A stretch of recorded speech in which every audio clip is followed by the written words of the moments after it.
Le mot leech, de l'ancien anglais lis, signifiant médecin, est le mot qui désigne les sangsues. Et si je te dis 33, tu peux penser à docteur, mais toutes les sangsues ne sont pas médicinales, bien qu'elles aient toutes un corps élastique segmenté en 33 parties, plus une.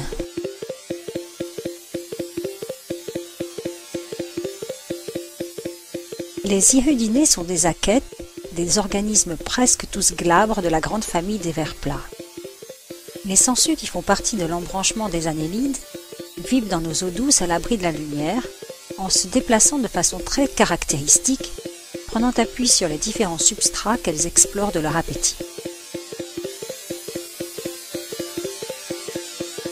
Et s'il est vrai que leur nom signifie « suceur de sang » et que dans les pays tropicaux elles en sont grandes amatrices, les petites sangsues de nos cours d'eau sont inoffensives car elles ne possèdent pas la bouche adéquate avec 140 dents acérées pour mordre et se régaler d'un volume énorme de ce liquide vital, comme les hirudinés qui sont utilisés dans le domaine médical. D'ailleurs, les hirudinés de nos cours d'eau refusent d'adhérer à la peau d'un humain et jamais ne la mordent.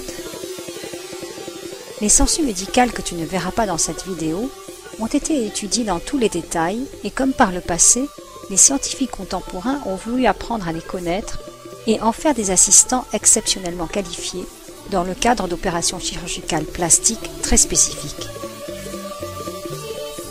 Non seulement leur salive contient un anesthésiant pour éviter d'être sentis, mais aussi des anticoagulants qui leur permettent de manger en prenant tout leur temps, ce qui aide bien les chirurgiens qui veulent éviter les congestions de sang. Les hirudinés de nos eaux douces se déplacent soit comme des serpents, soit comme des chenilles, tout en prenant appui sur une ou deux ventouses. Une taille moyenne de 10 mm, elles peuvent parfois atteindre 160 mm lorsqu'elles font leur stretching quotidien. Pour les différencier, on regarde leur couleur, les dessins des segments de leur corps, les ventouses, mais c'est souvent le nombre de paires d'yeux, jusqu'à 5 paires, qui seront leur signature. Leurs yeux leur servent à éviter les sources lumineuses.